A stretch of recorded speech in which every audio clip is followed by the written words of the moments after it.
ایک عورت کے باپ کو اور اس کے بھائی کو قتل کیا تھا حضرت امیر حمزہ نے، اور حضرت جبیر کے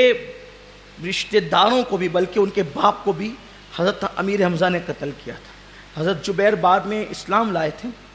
تو ان کا ایک غلام تھا، اس کا نام تھا وحشی۔ تو جناب جبیر نے اس وحشی سے کہا کہ میرے باپ کو بدر میں حمزہ نے قتل کیا، اگر تو حمزہ کو قتل کرے گا تو میں تجھے آزاد کر دوں۔ اور چونکہ وحشی جو یہ بعد میں یہ بھی اسلام لائے، تو وحشی قد چھوٹا تھا اور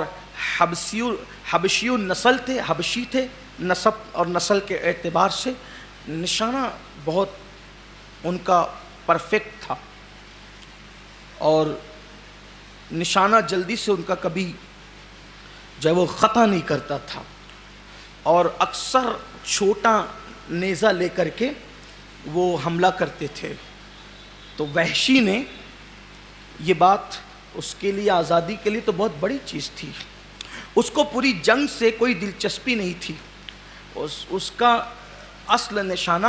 حضرت امیر حمزہ رضی اللہ تعالیٰ عنہ کی ذات تھی۔ اب جب پتہ چلا ایک خاتون کو، ایک عورت کو، کہ جبیر نے اپنے باپ کا بدلہ لینے کے لیے اپنے غلام سے، جس کا نشانہ بہت پرفیکٹ ہے،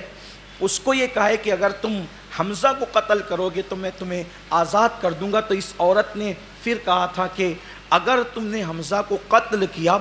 تو میں اپنے سارے زیورات اتار کر تمہیں دے دوں گی، اور تمہیں انعام بھی دوں گی اور اکرام بھی دوں گی۔ اب حمزہ کے لیے تو اس پر یہ بہت بڑی لالچ کی بات تھی، وحشی کے لیے تو یہ بہت بڑی لالچ کی بات تھی۔ وحشی نے جو ہے خود اپنی رودات بتائی کہ مجھے پوری جنگ سے کوئی دلچسپی نہیں تھی، میں تو صرف حمزہ کے لیے میدان احد میں گیا تھا۔ وحشی کہتے ہیں، وہ بیان کرتے ہیں کہ احد کے دن میں نے دیکھا کہ ایک شخص ہے جو خاکستری اونٹ کی طرح، مست اونٹ کی طرح اپنی تلوار اور دو دھاری تلوار، احد کے میدان میں حضرت امیر حمزہ کے ہاتھ میں دو دھاری تلوار تھی۔ آپ نے دو دھاری تلوار کا محاورہ تو سنا ہوگا، لیکن یہ دو دھاری تلوار کا استعمال حضرت سرکار امیر حمزہ رضی اللہ تعالیٰ نے اپنے ہاتھ سے میدان احد میں کیا، اور ان کے جو خود کہتے ہیں جو لوہے کی ٹوپی ہوتی ہے، اس پر آپ نے شتر مرغ کا پر لگا رکھا تھا، یہ نشانی کے طور پر، اور لڑے جا رہے تھے۔ بہتوں کو آپ نے جو ہے وہ یعنی طے کیا اور واصل جہنم کیا۔ اس سلسلے میں آپ یہ بھی پچھلے نشست میں سن چکے ہیں کہ کفار مکہ کے جو علم بردار تھے، جھنڈا بردار، ان سب کو قتل کیا حضرت امیر حمزہ رضی اللہ تعالیٰ نے۔ اور پھر ایک مشرک تھا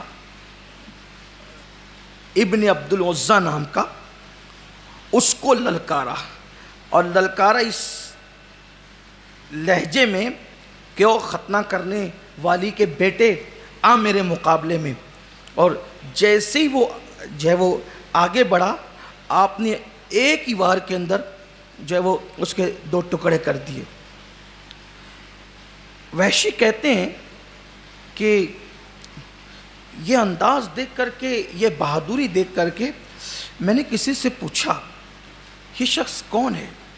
اتنی مہارت کے ساتھ یہ لڑتا، یہ شخص کون ہے،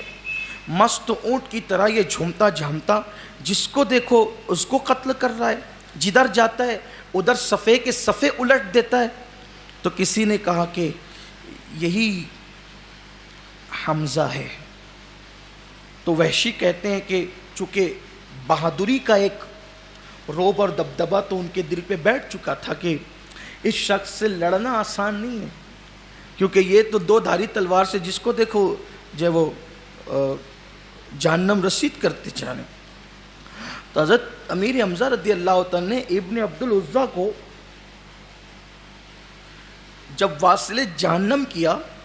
اور جب وہ موت کی آگوش میں چلا گیا تو حضرت امیر حمزہ رضی اللہ تعالیٰ جو ہے وہ اس کی زرہ اتارنے کے لیے جھکے، اس لیے کہ کوئی جلدی سے مقابلہ کرنے کی ہمت اور حوصلہ نہیں کرتا تھا ان سے. وہ جیسے ہی جھکے تو وحشی کہتے ہیں کہ میں گھات لگا کر کے ایک پہاڑ کی اوٹ میں، پہاڑ کے پیچھے، چٹان کے پیچھے چھپ کر بیٹھا تھا. کبھی میں درخت کے پیچھے چھپتا، کبھی چٹانوں کے پیچھے چھپتا، اور جدھر جدھر حمزہ جاتے میں ادھر ادھر ہی جا رہا تھا، کیونکہ جنگ سے کوئی دلچسپی تو تھی نہیں، کیونکہ آزادی شہادت امیر حمزہ پر موقوف تھی. تو وحشی کہتے ہیں کہ میں نے اپنے جو ہے وہ خنجر کو، جو چھوٹا سا خنجر تھا، اس کو لہرایا، اور لہرا کر کے اس کو گھما کر کے جب تسلی ہو گئی کہ چونکہ حضرت امیر حمزہ جب جھکے ہیں زرہ اتارنے کے لیے، تو انہوں نے بھی لوہے کا خود پہنا، لوہے کی زرہ پہنی ہوئی تھی، لوہے کا خود پہنا ہوا تھا، حملہ کرنا آسان نہیں تھا. لیکن جھکنے سے یہ ہوا کہ جیسے ہی وہ جھکے ہیں تو وہ جو لوہے کا لباس تھا وہ اس طریقے سے کھل گیا. اب اس کا کھلنا تھا کہ پیٹ کا حصہ، اس سے وہ جالی والا لباس جیسے ہی ہٹا، اس کا فائدہ اٹھا کر کے وحشی نے ایک زور سے اس نیزے کو مارا. وحشی خود بیان کرتے ہیں کہ میں نے جیسے ہی وہ مارا ہے تو وہ جو خنجر تھا امیر حمزہ کے پیٹ کو چیرتے ہوئے پیچھے سے نکلا. یعنی وحشی کا نشانہ کتنا سخت تھا، اس لیے کہ پیٹ میں جا کر گھس جانا کسی اوزار یا ہتھیار کا یہ بھی بڑا دردناک چیز ہے. لیکن سید الشہداء حضرت امیر حمزہ رضی اللہ تعالیٰ کے پیٹ کو وہ زخمی کرتے ہوئے اور چیرتے ہوئے پیچھے سے، بھئی پیچھے ہڈیاں ہوتی ہے جسم کی، اتنی شدید وار تھا، اتنا سخت ترین وار تھا کہ وہ نکلا. اور پھر حضرت یہ زخم کے بعد بھی حضرت امیر حمزہ نے تلوار اٹھائی وحشی پر. یعنی بہادری کا عالم دیکھیں کہ بنو ہاشم کو اللہ تعالیٰ نے کیسی بہادری اور جرأت عطا کی ہے کہ اتنا ہونے پر بھی کہ خنجر پار نکل کر گر چکا ہے اور آپ وہ تلوار اٹھا کر وحشی پر جیسے ہی حملہ کرنے جاتے ہیں شیر کی طرح جھپٹتے ہیں. قدرت کا کرنا تھا کہ ان کا پیر پھسلا، حضرت امیر حمزہ کا پیر اسی حالت میں پھسلا اور آپ گرے تو پھر آپ پھر گر گئے. اب وحشی دوڑا گیا، اب اس کو تو کسی سے لڑنا تھا نہیں. وحشی دوڑا اور جانے کے بعد پھر وحشی نے جناب جبیر سے کہا کہ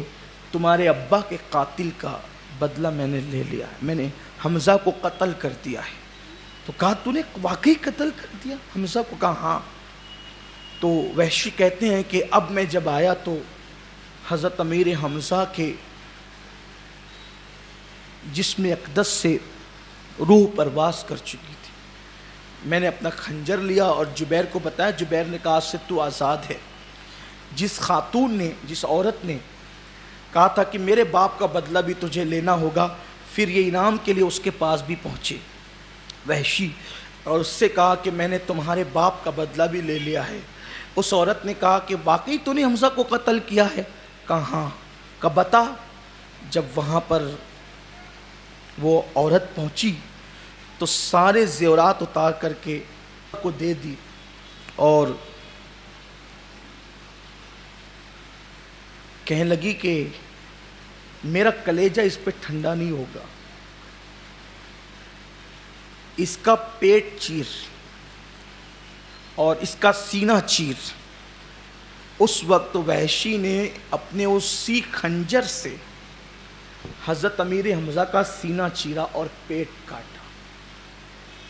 اور پیٹ کاٹ کے اور سینہ چیر کر حضرت امیر حمزہ رضی اللہ تعالیٰ کا کلیجہ نکالا اور کلیجہ نکال کر اس عورت کے ہاتھ میں دیا. اور اس عورت نے جو ہے اس کلیجے کو کچا چبانا شروع کیا اور کچا چبا کر کے تھوکنا شروع کیا. پھر ناک کاٹی، انگلیاں کاٹی، ہونٹ کاٹے، کان کاٹے، اور یہ سب کرنے کے بعد کسی نکیلے اوزار کی مدد سے ایک رسی کے اندر اس کو پرویا، اور بعض اعضا کاٹ کر اس کو گلے کا ہار بنایا، بعض اعضا کو کاٹ کر اس کانوں کے زیور کے طور پہ اس کو کانوں میں لگایا، بعض اعضا کاٹ کر اس کو ہاتھوں پر لگایا، اور بعض اعضا کاٹ کر کے اس کو پیر کے پازیب کے طور پہ پہنے، اور اسی انداز سے وہ خاتون مکے میں داخل۔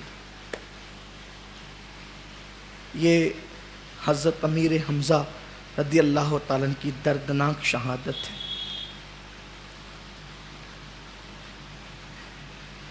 اس سے پتہ چلتا ہے کہ صحابہ کرام نے اور خاندان نبوت نے کتنی بڑی قربانی دے کر اسلام کو ہم تک پہنچایا۔ شاید سننے میں یہ بہت آسان لگتا اور بولنے میں بھی کہ کسی کو شہید کرنے کے بعد سینے سے کلیجہ نکالا جانا، پھر اس کا کچا چبایا جانا، پھر اس جسم کو کاٹا جانا، پھر اس جسم کے کٹنے کے بعد اس کے اعضاء کے زیورات بنائے جانا،